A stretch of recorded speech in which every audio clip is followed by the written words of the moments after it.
আলহামদুলিল্লাহ, আমরা যারা সুস্থ আছি আল্লাহর কাছে লাখো কোটি শুকরিয়া আদায় করি।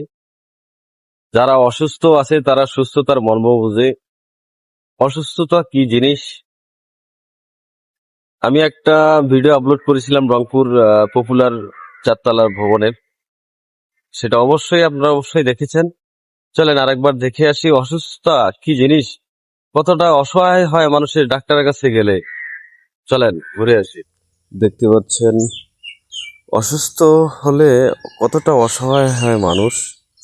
ডাক্তারের শরণাপন্ন হয়েছে এতগুলো রোগী।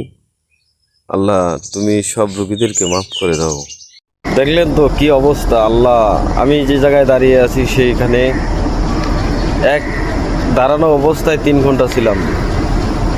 তাহলে বুঝেন, সুস্থতা যাদেরকে রেখেছেন তারা অবশ্যই আল্লাহর কাছে লাখো কোটি শুকরিয়া আদায় করবেন। সবাই বলেন আলহামদুলিল্লাহ, আমরা সুস্থ।